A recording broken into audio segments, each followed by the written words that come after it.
Good morning, Mike. Good morning, Farrell. Good morning, Mr. Hansen. Hello. And to my right is none other than the star of the show, Jimmy Farrow.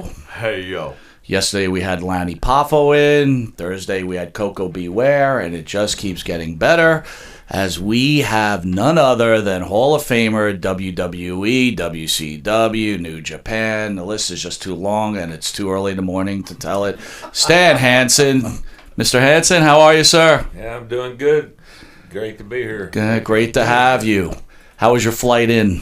It was good. It was raining last night when I came in, but good flight. Yeah, there's nothing worse than raining. So I'm going to let the Farrow have at you, okay? Ooh, Go ahead, Mr. Farrow. Well, off to the races, ladies and gentlemen. Let me introduce our esteemed guest. Born August 29th, 1949, John Stanley Hansen Nice. II. Born in Knox City, Texas. Current residence, supposedly, Waco, Texas. Waco. Yeah, Is that true, Waco? That's what it says here, but, Well, subject to I change. did live to there change, about or- 9 years. Yeah. Okay. I was My just... son went to Baylor, so I moved there. Okay. All right. 4 children. Career, of course, under the build name of Stan Hansen, 6'4", 321. Nice. I'm not messing with that. Build from Borger, Texas, of course. Trained by Dory Funk Jr., Terry Funk. Debut January 1st, 1973. Retired January 28th, 2001. Oh boy, here we go with the resume, folks. Hold on to your horses. Worldwide Wrestling Federation, 1976, 1980, 81. New Japan Pro Wrestling, 1980, 81, 1990. All Japan Pro Wrestling, 81 to 90. American Wrestling Association, Tractor Not Included, 1985 to Tractor 1986. not included. World Championship Wrestling, 1990 to 91. Okay, how about the belts, folks? How many belts we talking here? Oh my God, really, bro? Really, bro? Listen, we only got All right. an hour, Let so me see what I can try to pull the meat out here. There's of several NWA international titles, but what I see here though, PWF World Heavyweight Championship 4 times over in Japan. That's as big as it gets. PWF World Tag Team Championship 4 times, holding it with Bruiser Brody, 2 times with Ted DiBiase, 1 time with Austin Idol. Another huge accomplishment, Triple Crown Heavyweight Championship 4 times. Oh my God. World Tag Team tourneys over there are very, very important. He's won these 8 times. Terry Gordy. Oh yeah, I can't even. Oh my God, this list is very long. Ted DiBiase was also one of the folks that he won the titles with. As we move on, I know he's a former AWA World Heavyweight Champion, obviously. CWA International Championship. see, Stan, you could have ate your sandwich during this whole Yeah, thing, bro. He could have had 4 sandwiches. So if anyone doesn't know, we cut the could've. video because Mr. Hansen didn't Yeah. have breakfast, so we wanted to give him time to have some quick breakfast. But he could have just sat through this whole thing and just had a full course meal. Yeah, Actually, but hitting the guy with the lariat and being forced to wait in the red square for the meal, that's a little rough. NWA Georgia Heavyweight Champion. We loved Georgia Championship Wrestling. Yeah. Two times. A tag team champion in Georgia with the great Tommy Wildfire Rich 2 times and Ole Anderson. Mid-Atlantic, United States Heavyweight Championship. World Tag Team Championship Mid-Atlantic version with Ole. Then there's NWA Tag Team Championships. can't you just say he just won everything and let's Well, just you know call what? it a day? But you know what? I did a pretty good job. I think we've gotten the main meat, and of course, the most important thing of all, if I can get to that, because I know it's here. I just want to make sure I got the date right. But the WWE Hall of Fame, was that 2016? I believe. He says it sounds right. fine. Yeah. And of Wow. course, PWI ranks him as one of the all-time greats in basically everything. Ladies and gentlemen, I am exhausted. This is Stan the Lariat Hansen. Wow, man. Unbelievable. I almost went to sleep. Oh my God! Well, it's the meal. It's very heavy. You know what I mean? Especially this time in the morning. So Stan, to start it off, can you tell the fans why you got into professional wrestling? Well, my dream was to play football, but I didn't. I went up a couple of years for Baltimore, back when Baltimore was Baltimore. Baltimore Colts. And then San Diego and everything. And after that, I got cut both times. And I went into teaching for a half year, starving, making $500 a month, and I said, golly, anyway. And I met Terry Funk, at West Texas State where I went to college, and got kind of on the fringe, got to know him and everything. And he was interested in asking if I wanted to get into wrestling, and I was pursuing football at the time. So anyway, after I was teaching and realizing how am I going to raise a family and all this other stuff, Terry got a hold of me again, and anyway, that he got me into the business, and the rest is history. So I really owe it to Terry Funk, and the Funk family too. Of course, Junior was the heavyweight champion at the time. He was traveling the whole time, so I didn't really see him a whole lot. But Terry, I got to know actually, and we're close to this day.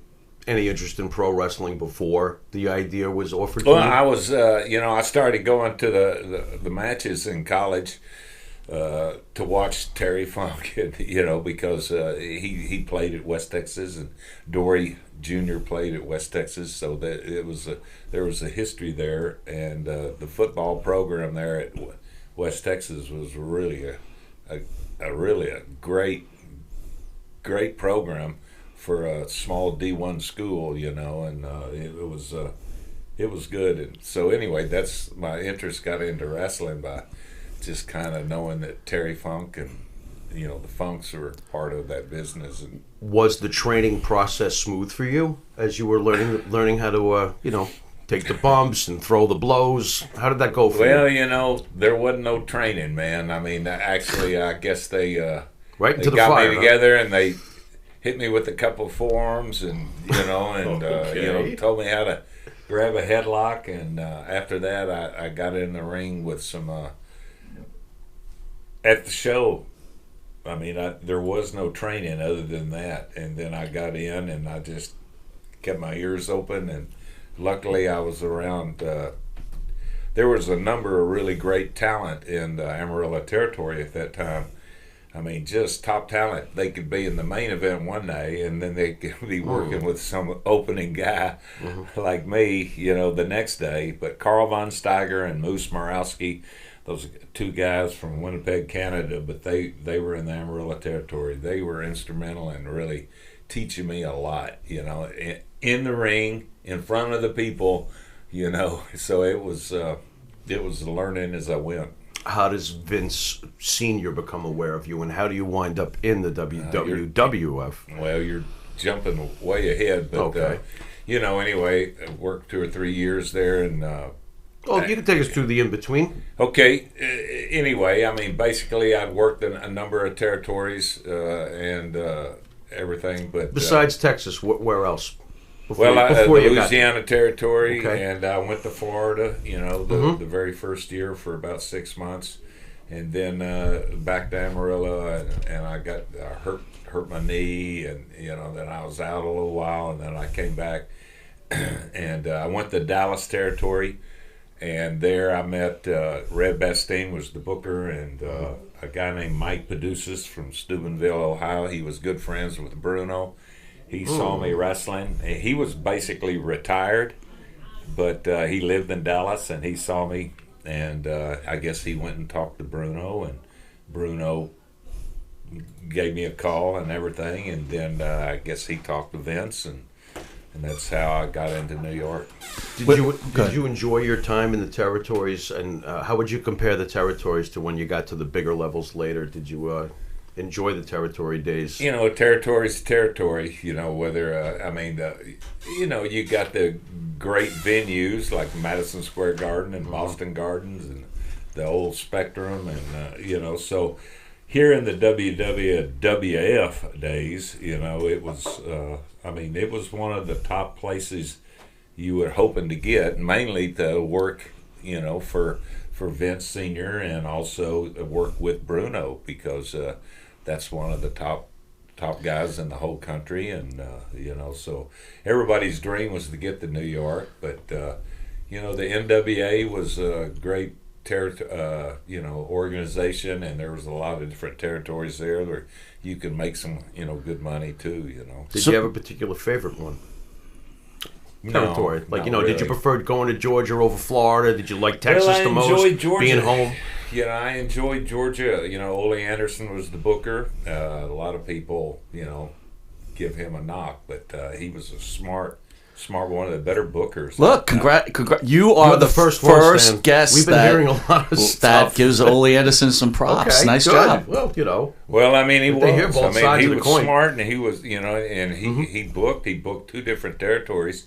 I mean, he was booking Georgia, and he was booking Charlotte, and you know, I mean, you know, later, you know, George Scott was the booker at, you know, in the beginning there, and he was real successful too. But, Why do you think other wrestlers had a problem with Ole Anderson? well, because Ole told it like it was, you know, and a lot of guys, you know, they want to hear that you're the greatest and you're doing this, and you know, you're the prima donna. I don't know, Ole, you know, he ribbed really hard, and he ribbed straight. And, you know, so that got him in a lot of trouble. A lot of people couldn't take it. We got along from the beginning, because when he started talking about, you, whatever you want to call me, big, fat, dumb Texan or whatever, I said, well, you short Polak, you know, just, you know, I mean, I just come back at him, and I think that's how we ended up getting along. Because I think that's what he was looking for.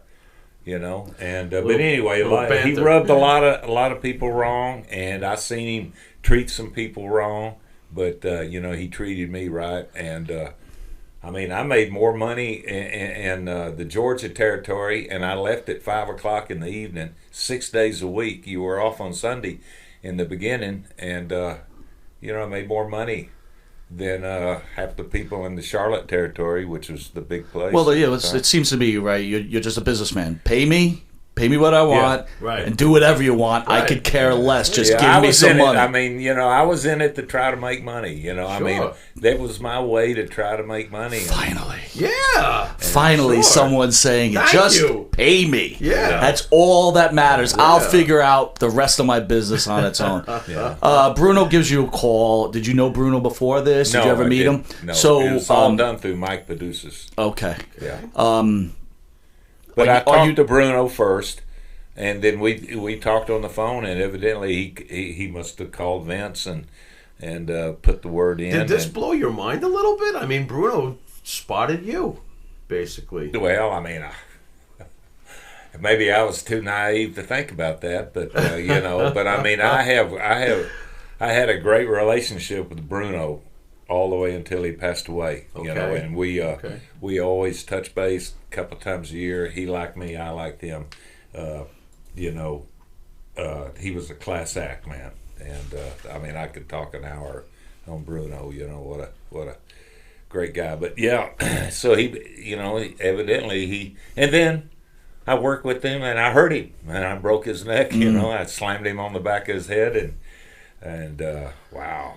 Did you get crap from that? Did senior pissed at you like, you just destroyed my company? What are you doing? Well, he didn't say company, but you heard Bruno. He was pissed. He came in. I you know, and I knew that I got it. You know, didn't get him flat or whatever. You know, but we went on with the match. And then when he came in, and said, "You heard Bruno?" I said, "Well, you know what?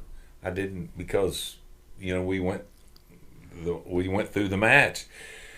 So anyway, luckily it didn't do any damage. Can I ask you this though? Did you get also fall out from the locker room too? Because Bruno was their paycheck, right? Yeah. And they're all looking like you may have just cost us a lot of money. It's exactly right. That's, you know, that happened because, you know, the way they did it. I don't know what order, but it was Ivan Koloff, and then Ernie Ladd and Billy Superstar Graham. Those were the 3 guys that worked with Bruno before me.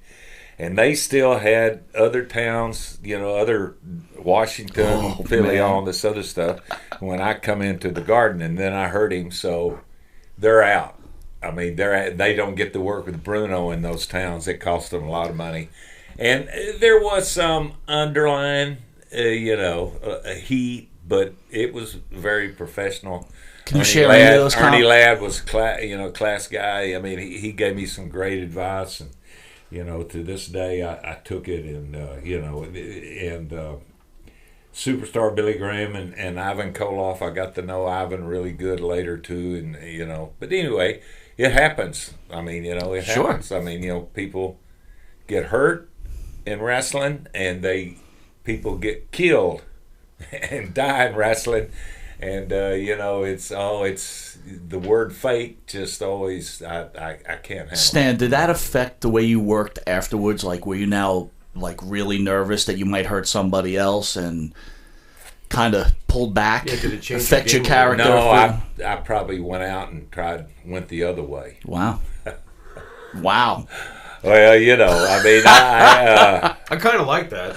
I mean, I kind of like that. I've never tried to hurt anybody, and Right. I mean, but people get hurt. I mean, I got my knees tore up. I've had 15 surgeries. So don't it happens, and it happened with Bruno, and that was a bad deal, and I felt really bad about it. But Bruno was class act. Don't worry about it. Just protect yourself. Protect myself. So I mean, I took that for granted. And no one tried to take any liberties with you after those matches, like, I'm going to make this guy pay for costing me some money or anything like that? No, not that I'm aware of. No. Plus, you could have handled yourself did anyway, me right? He was pretty in the good. ring or anything. Nothing. Okay. I mean, it's physical go-getting thing, and if I have a strong point, there was a lot of guys a lot stronger than me, but I could actually go for a long period Stan, of time. what was fast. more difficult, training and working professional wrestling or being on a football field? Well, it's a completely different deal. There's the pro football or college football. It's a tough sport, but I mean I think that foundation of football carried me forward, and a lot of the guys my generation, from Bruiser Brody, the Funks, Dusty Rhodes, they were all football players. Bobby Duncombe. I mean, all those guys came out of Texas football and everything, and they were. I mean, it made you be able to do good in pro wrestling, but I think that foundation of having to get up, keep going. I think that was my strong point. You were a natural heel. Did you ever want to play a face, or were you very Well, I comfortable was. with the heel? I turned country redneck guy, in Georgia there for against Ole and Far Ole and everything, and had a good run. But I felt real natural. I like being it's Cowboys and Indians, John Wayne, movies. Growing up, I liked being the bad guy. It was easy. I'm gonna hit you with a pretty hard question. Answer if you want. You wanted to be a football player, and obviously there's a difference between football and pro wrestling. Back then, pro wrestling certainly had a stigma against it. If you were a wrestling fan, you were kind of in the closet. You didn't want anyone to know that you were a we wrestling used fan. to take heat. Sneak to the garden and like not be seen, and was there any point that you kind of obviously you one of the all-time greats, but was there any point you were embarrassed of being in the industry? No, never. I went out and I went all the way. The Funks, I think the Terry and them and Dory Senior, they just said, we expect you. We break very few people in. We think that you can do good, but you treat this business really good, and it'll treat you good. And I just took that to heart, and I knew that I was going to get tested, by a lot of these older guys, and I'd been through the football camps and realized that the veterans had a special place, and then there's rookies, and so it's the same thing in wrestling. I was a rookie in the beginning, and I was all ears, and I said, you know what? If I can make $350 a week, I can take anything. There you go. Nice. Because I was making $500 a month teaching. That's right. And I said, I Teaching can take pro it. wrestling. Now, isn't that weird? A teacher, $500 a month. Pro wrestler, $350 a week. A little unfair, you think? Yeah, something's a little off there. Well, I mean, Teaching the future? a week and a month, that was the deal. Yeah, I did my math. I mean, I could do the math. Thank goodness. I said, "Oh my God, that's $1,000." Dealing with snot-nosed kids for $500 a month, or having fans licking my boots on a daily basis with $350 a week. I'll take that. I was a coach. I enjoyed I enjoyed what I was doing, but the bottom line was, how do I raise a family on $500 a month? Yep. And so the opportunity to Besides, have you thought about this for a second? You hear there's a substitute teacher coming in for the day, and you know how we used to get excited. We're going to cause problems. And he walks in. Yeah, right? That's I quit. I'm out. I'm cutting out that class. Forget it. That's funny, because that was the substitute teacher's worst nightmare as a student. I mean, you find out that we have. Oh God! That's what I'm saying. I mean, abused. I mean, literally, I should have been kicked out and everything. Throwing pencils at them when their back is turned. Oh my God! It was horrible. And then here I was. I ended up being a substitute teacher, and of course, everything had changed. 180 How did the Lariat hand out discipline to the students? I got to hear this one. I just sent them to the office. You're right. Go to the office. Missing a limb, maybe. Yeah. Describe for me Vince McMahon Sr., if you can. Well, he was very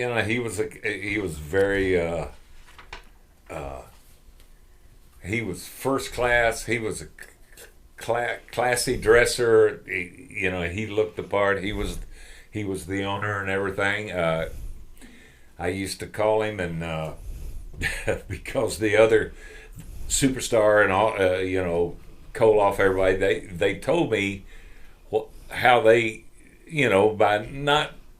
I'm telling you this, but just in the conversation of how they handled their business with Vince, and so here I was coming in, but I was really green. And I've only been working a couple of years, 3 years, I think. And so I ended up, I'm in here as the top guy, and I want to be treated like a top guy. And so that kind of rubbed some people the wrong way, because I didn't have a big old long history. These other guys had all been top guys all around, somewhere else.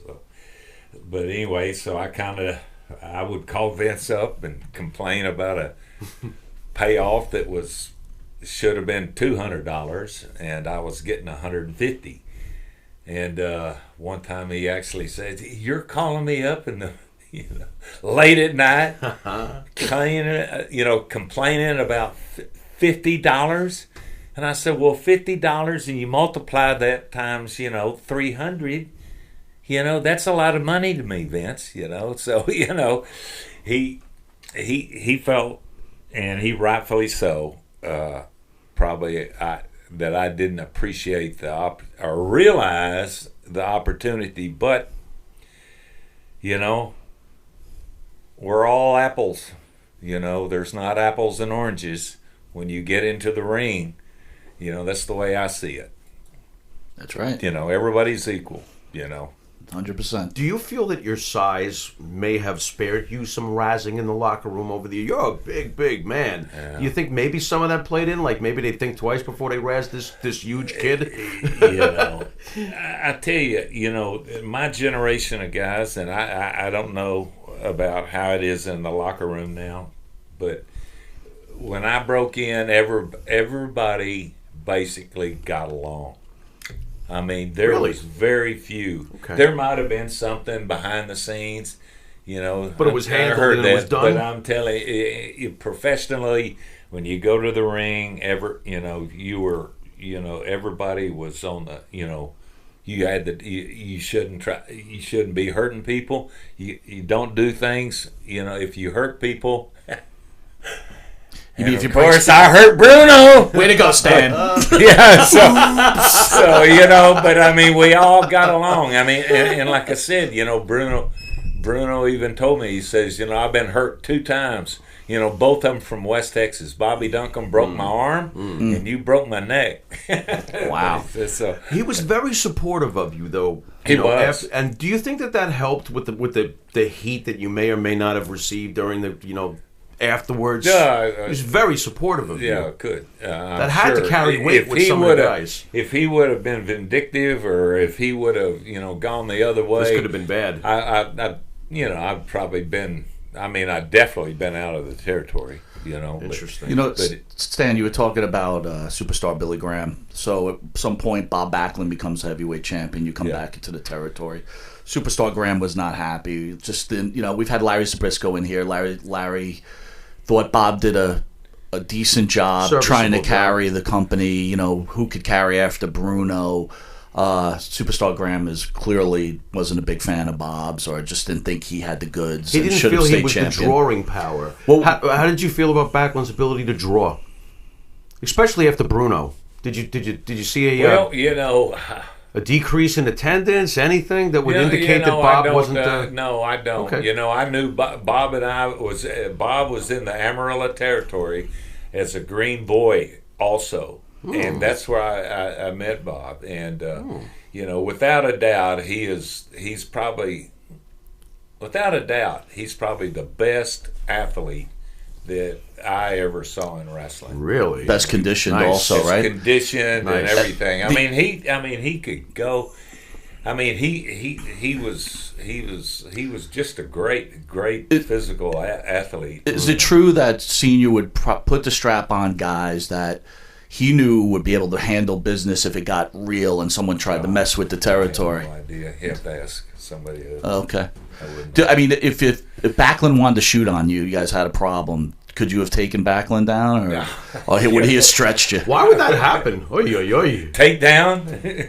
I might take him down if he let me. If he let me! Well, there you go. There's the answer right there. Growing up during that time period, Bob Backlund, we always took very seriously because of his amateur background. You had to. Yeah. So he was clearly athletic. He was a great. He is just a great athlete. He played. He played football. At North Dakota State, I think, and he was amateur wrestler. He was All-American, in wrestling, and All-American in football. He was just a great athlete. A lot of guys came out of that Minnesota, were good, good athletes. Can you compare Bruno to Backlund for me, if you can? No, I don't think I can. I think they're just very different, obviously. Two different individuals, two different styles. You were able to work with both, obviously, with no problem at all. I worked with Bruno probably. I work with them the same way, I guess. But they were two different styles. So it was just different. But did you get butterflies? You were in pretty main events, right? You were in the Shea Stadium, right? Yep. With Bruno, that finisher, and then you also had a steel cage match with Backlund in the Garden. Remember that? Yep. A guy, did you get butterflies, or was it just business? You were good to go. I can say. I can't remember the first time I worked the Garden or something like that. My dad was from Brooklyn. He went to during World War II. He went to Texas, met my mom from Texas, and so we only went back a couple of times. In fact, he went back for the first time when I was here in '76. I brought him and my mom back. Anyway,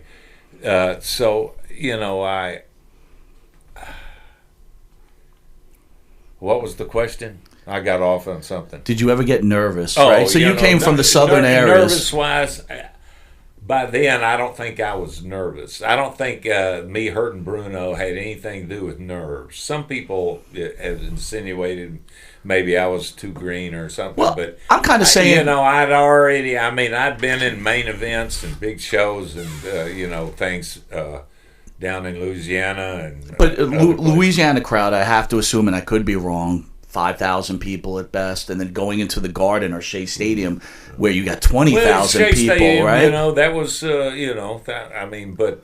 by that time, I'd worked the Garden 2 or 3 times, and some other big shows and everything.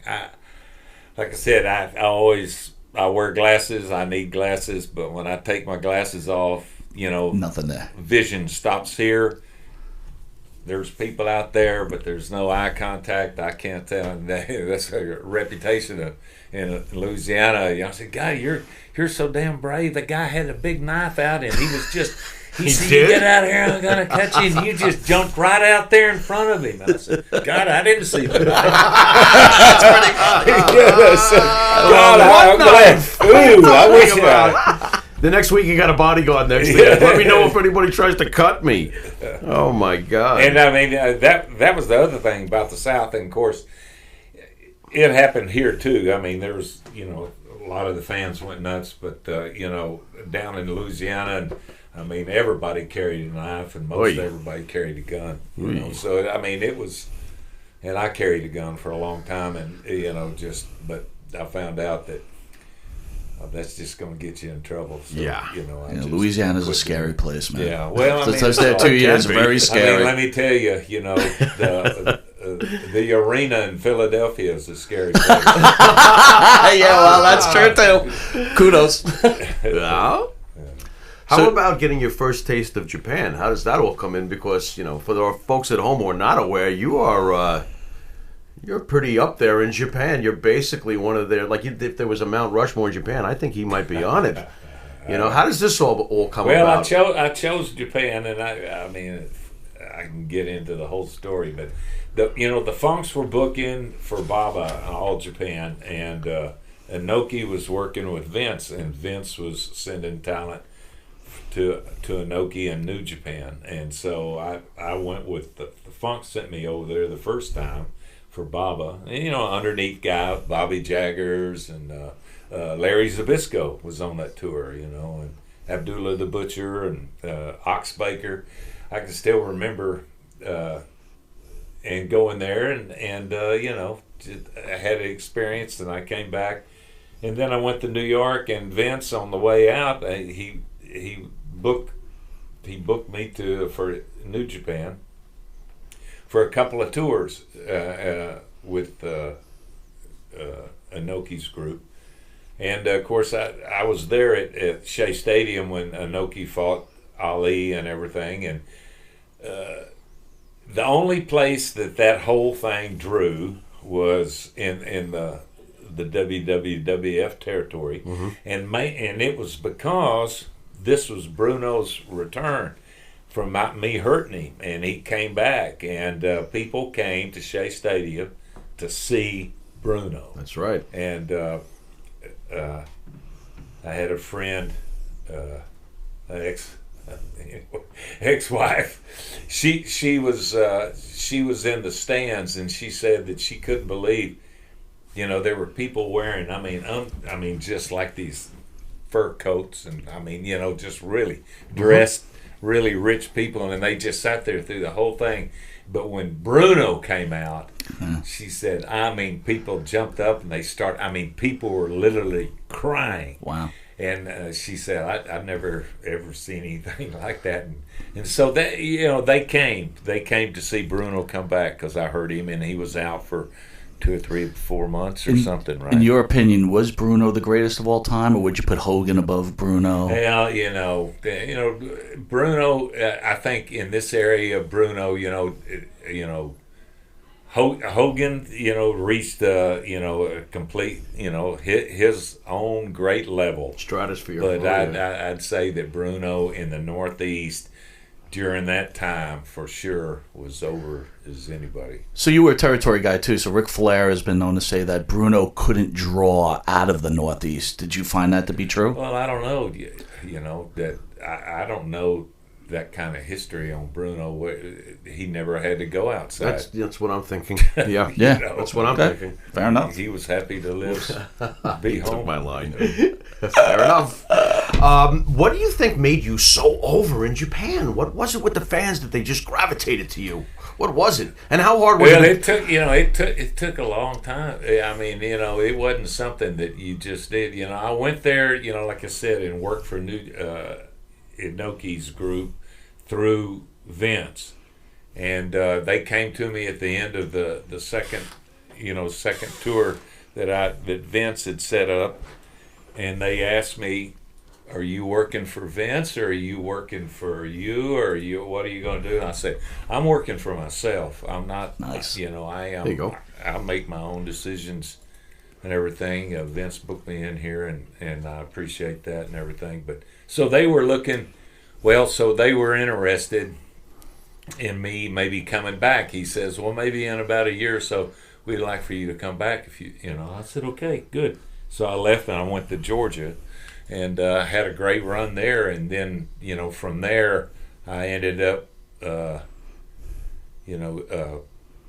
going back, and New Japan called me, and I went back. Is that the way it works, though? So Vince books you over there. I'm sure Vince is getting a substantial piece of the action. I have no idea. Well, I imagine. And then you're kind of doing business for yourself, which is fair. Does that cause a problem with Vince, that he knows you're doing business behind the scenes, or does he even care? Or does it work I think like that? it probably did.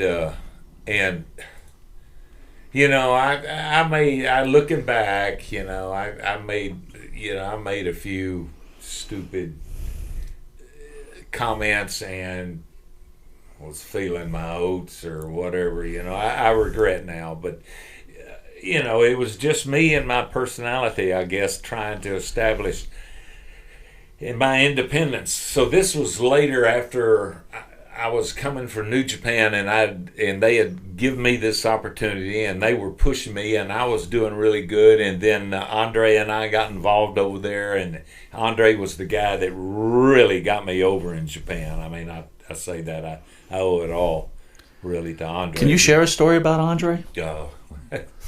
On the air? Which one? Yeah, on the air.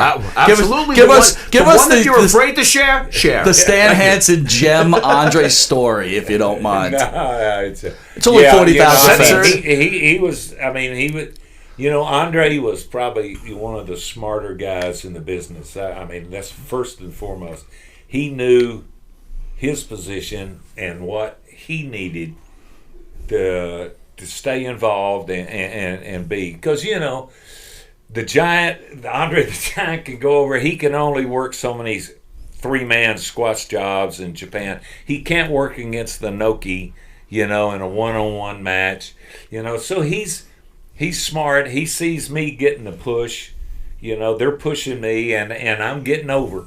And he was smart enough to say, I need an opponent. I mean, this is all my words. This is not what Andre said.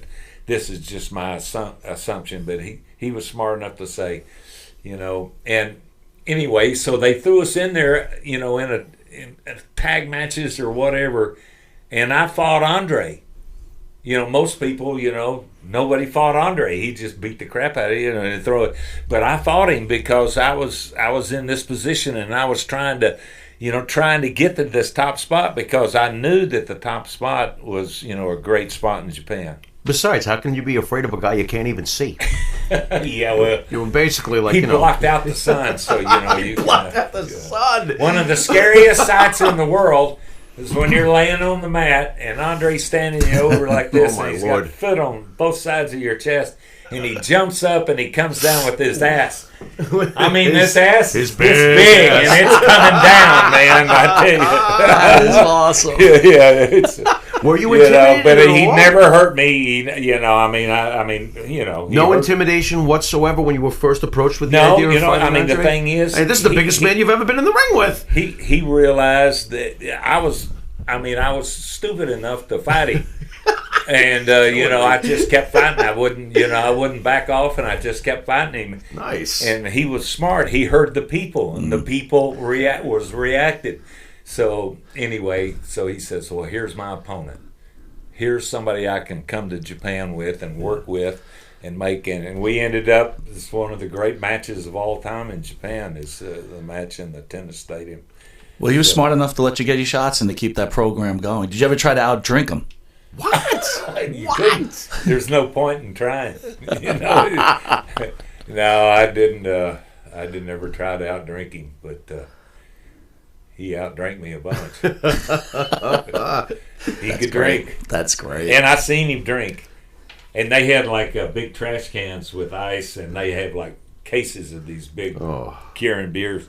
I mean, like 2 or 3 cases by his seat on the bus, and he would drink, and then he loved Crown Royal, and he used to, but going to and from, I never saw him drunk, or even the least bit out of control or anything. I mean, he could just handle it. I mean, he's 450 pounds. I mean, he could handle it. Stan, did any of the fans back in the day try to test you? Maybe you were at a bar, maybe you were hanging out. I mean, more at the, I wasn't a bar guy, so, I mean, Terry Funk gave me some great advice one time. He says, if you ever get into a beef at a bar, and it's settled, or whatever, it's separate, but if you ever get in a beef, take a few minutes, leave, go to another bar. Because the guy will go out there, sit out in the parking lot, drink 2 or 3 more beers or whatever, and then come back in, and you'll have a fight on your hands. So, I mean, that advice got me out of, a lot of things. And I didn't, in Japan, I went out to bars because it was just, a completely different environment. Never had to worry about ever getting in trouble or getting in a fight. But in the States, I didn't really, after 12 o'clock, nothing good happens. The traveling to Japan, that had to be a drag, right? It was. I mean, it was a drag, but I made a great deal, once I started going, and luckily they treated me well going over there. But I mean, they traveled on the bus. You didn't, you basically had to know what time the bus left in the morning and what time the bus left for the show. And if everything else, you're on your own. So it was a good environment. I liked it. There were long bus rides and so forth and so on, but we took the Shinkansen. We Did it affect your home life at all, though? I mean, you were gone for a long time. Is the wife like, I'm tired of this. Enough's enough. You're in Japan 3 months straight, or whatever the case is. You see Andre more than you see me. Stuff like that. Yeah. That's pretty funny. I don't know. My wife, I've been married 35 years. She's Japanese, so we met over there. Look at you. And we've been married. Check we got it out. A couple of kids. We got a couple of grandkids. There you go. So it's just the best thing ever happened. I mean, that was better than going to Japan. But there you go. I mean, so how do you mean? I was going back and forth, but then we were back here, and I was still going to Japan. I did have to be gone for 3 weeks at a time, and it was tough. But when you met your wife, do you speak Japanese? Skoshi. I have no idea. What's Well, Skoshi? that Is that something you eat? Is that yes or no? Yeah. No habla Japanese. That's another hamburger, please. No habla Japanese. No, but did your wife speak English? How did that even happen? Everybody takes in Japan. They start taking English in about the 5th grade, and so everybody can speak, but they don't. A lot of people don't get an opportunity to speak it in conversation, and become fluent in it. But she could understand a lot, but she basically learned English. Now, does she have a Texas twang now since she's been in Texas? A Texas twang? That's a story. Let's hear it. She's flying back. She's flying back from Japan on her own. She had been over to see her family or something, and she was coming back. So she gets off the plane, and at this time, I was living in Mississippi, where my older kids were, and we were living there. And so she got off the plane, and she said, I was talking, and somebody on the plane, they were talking English, and we were flying from into Dallas, or from Dallas to Mississippi. And they says, are you coming in? Well, I live here. And she says, God. And somebody told her, he says, God, you speak really good English, but you have a Southern accent. That is great. So she told me that, and I said, you know what? You want to take pride in that. I mean, that's good. That's great. I love it.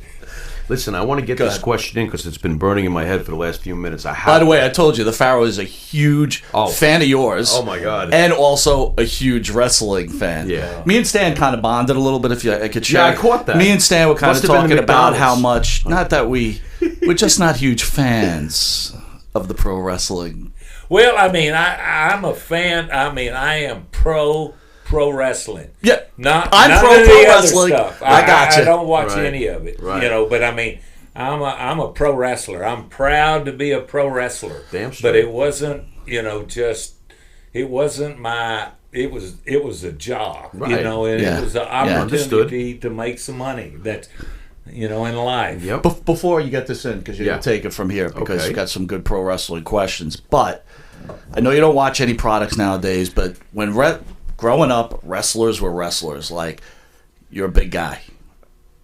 I don't want to feel like I could kick the shit out of a pro wrestler. You know what I'm saying? you're watching at How do home. you feel about everybody now being a pro wrestler? 120 There's some pounds, small guys 130 out there. pounds, 180 They're pounds. tiny. Back in the day, that wouldn't. I can hold the world heavyweight title now. Look at me. What are we talking here? This is not good. Like I said, I don't know. Okay. I don't keep up with. I know that there's the WWE, and through my going to the Hall of Fame thing 2 or 3 years ago, whenever it was, and I got to see and meet some of those guys, and you end up. Well, you got some What? indie shows you got into today. Yeah, but the thing is, there's great talent in the WWE. Mm-hmm. I mean, talent is talent, So I'm not saying that my talent was bigger or better, but it was just a different type, a different style, and everything. different approach. But there's great I'm talent. gonna say it for you. Your talent was better. You're gonna go to an Yeah. indie show today coming up. Take your glasses off. Then I won't be able to see anything. Exactly. That's the point. You'll live That's longer. good. You had me going the other way. No, you'll live longer. You'll digest your meals better. Yeah. Take your glasses That's off when funny. you go. Yeah, it's rough. But I gotta ask you this, because you said earlier, I've thought about your WWE career, WWF career, and I always felt that you left there early, and there were many more years of your career.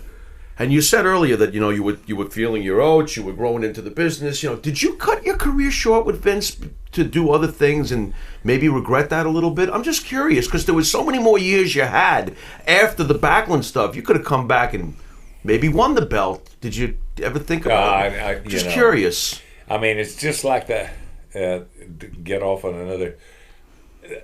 I never ever thought about that I would be the champion. Okay. I mean, I wasn't. I mean, I wanted to chase the champion, whatever territory it was. I didn't want to be the champion. Did you ever want to come back to the Federation? Well, I mean, in the same thing. I missed you. I never thought You that I would be the disappeared. world champion. Right. Well, then, but here Vern- at the WWF or the AWA. Well, Vern I gave it to you. Never ever even thought about it. So you like? What do you like, Vern? Please keep the No, belt. I don't want didn't it. say that. But you But were I world- said it was a big, huge surprise. Well, world But- championship material, though. I mean, to the fan, it was obvious. Well, but anyway, getting back to the WWF and the, why I left was Bruno gave me some great advice. Uh-oh.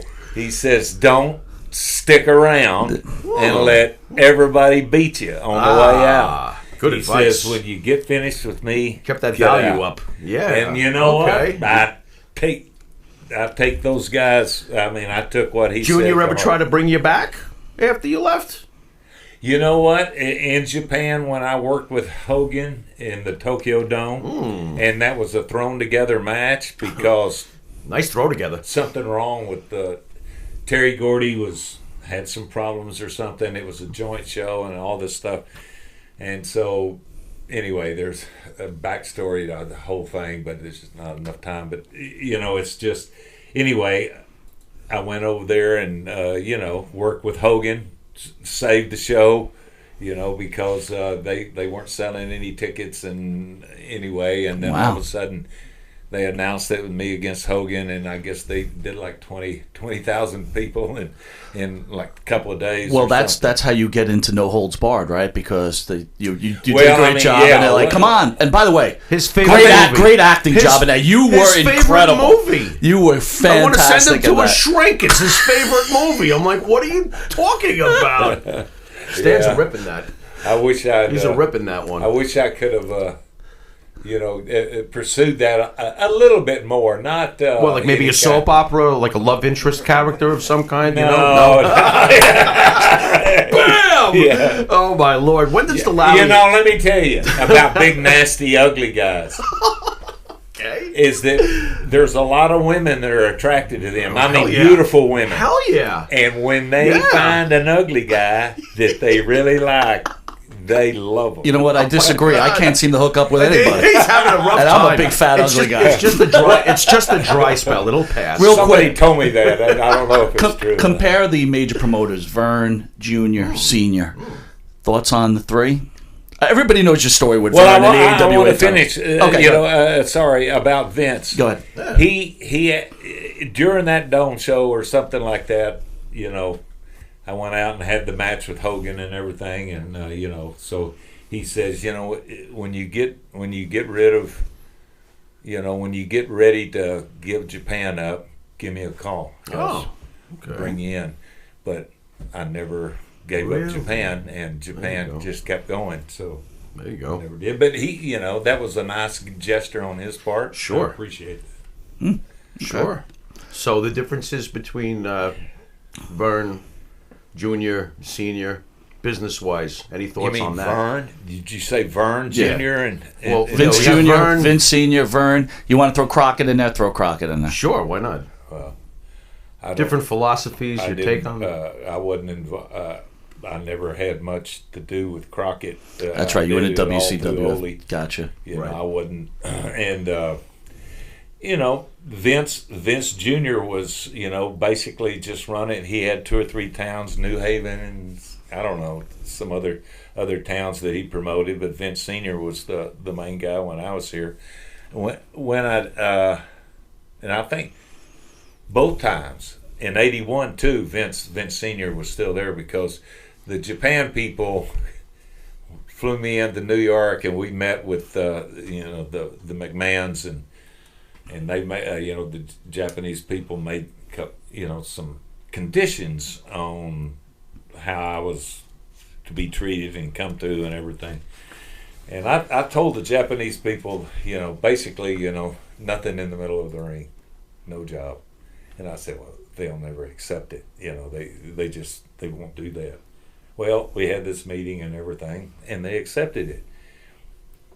I'm in shock, right? So that was the second Shea Stadium where Zbyszko and Bruno were working, and I don't know anything else. So I went to the show. I went right up to Bruno and told him. I said, "Listen, I made some kind of deal here, and I think I'm going to come in and work with you, but the condition is, nothing in the middle of the ring. How does that set with you?" And he says, he paused a second. Really? He's probably thinking, really? Anyway, and he says, I don't care. I said, okay, that's all that mattered. If you're okay with it, then I don't care. So that's how it was. And and they stood by that until the very end, and they put pressure on me to do that, and I refused to do it because that was a deal. And but anyway, after that is when Vince, he said, please come back, if I was ready to give Japan up. So I appreciated that, and I just never came about. But he treated me good, and So tell us about how a world title finally does wind up around your waist, and your good buddy Vern in a particular track to well, I didn't. 5. Okay. I didn't. Like I said, I was never thinking about getting the belt, and if they wanted to use somebody as just to give it from one babyface to another, that I'm not the guy, and I wanted to make money, golly, you get a chance to be, the main event, the world champion, and at Chicago, Minneapolis, Oakland. God, I can make a lot of money, And I never made no money. They promoted me against, a bunch of job guys. 5 months into it, I'm the champion. 5 months in. Or I don't know, the exact date, but Slow a boat. number of years. Right. Months. Right. And they're still giving me squash jobs. And I said, well, give me Kurt Hennig. Right. Give me, I can go out and have a match and tear the house down with a great baby face like that, And no, our forte is the television. And I'm going, God, really? So anyway, so here I am. And then all of a sudden, just out of the blue, they come I want you to drop it to Nick. No. Bockwinkel. Yeah. And I respected Nick. Sure. I like Nick. Sure. And I have nothing negative to say about Nick. But he's Vern's guy, and there's nothing wrong with that. And Vern,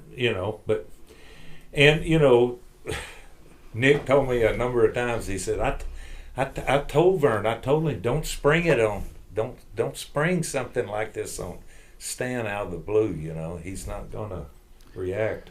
Do you regret trashing the title and running it over? And Well, destroying it? tell the fans what happened there for those who aren't aware. Vern wanted the belt returned. Obviously, you took it with you to Japan, correct? Which I did. You took the belt with you to Japan. I was going to Japan. Good for you. Okay. I was going to Japan. So he wants it back in the mail. champion. Is that the story? He wants the belt back in the mail, and you decide to tell us what you did. Well, there. they sent some kind of nasty legal letter saying that they own the belt. And, really now? And they did. And in the back of my mind, I knew that I couldn't just keep on with the belt. Okay. But anyway, when it came, it was damaged when it got back to him. Might have had a few mud tracks on it. Maybe, Did Vern call you and be like, was he No, angry? I never talked to Vern. Actually, it was Jerry Blackwell stopped me. We just happened to be on 285 Circle of Atlanta, and we pulled up beside each other. I had no idea he was there. He had no idea I was there. I was there with my family, and we pulled over to the side of the road, and he said, Vern wants the belt back and all this stuff and everything. And I said, well, I don't know. I don't know about giving him back, Jerry. I don't know. And so after that, it wasn't long after that when the big letter came and everything. So anyway, I sent it back. And it was theirs. Yeah. And you know what? They had already made a new one. Right. They had already made a new one that they had already gave it. Trickery. They had already gave it to Nick, the new belt, not the big old piece of shit belt that that it was made in some prison or something. It was pretty gaudy. I mean, it was this big. Yeah, it was pretty big. Basically, it was made at some prison in the thing. That's what I heard. Really? But my Lord. That said, I respected the belt as the champion. I'm not trying to belittle it. That's great. Everybody, but it was a gawky looking belt, and they had another one already made for Nick. For Nick. So right. Good for them. You're in New York. Can you? I've got about 2 minutes. Okay. You have I heard you might have a Subway story. Most recently, could you share that with the Well, fans? I don't know about recently, but back in '76, I'm coming in from New Haven. I lived in New Haven. I was driving the subway in to do some kind of interview, and I got my cowboy hat and bleached blonde hair. I'm sitting in the thing and on the subway. The train's going coming into New York, and I see this old guy with the little goatee and nice dressed to the really nice suit and everything, and he has a cane, and he's sitting there and he's looking at me, and I go, you can always tell when somebody's looking, you make eye contact and they're looking, so I'm saying, okay, this guy's recognized me or whatever and everything. So he stops. I'm still on the train. He gets up and he takes a step towards the door, and he turns back and he's got this little cane, and he goes, man, he hit me hard, with the cane. You son of a bitch! You broke a Bruno's neck. And he hit me about 3 times, with this cane.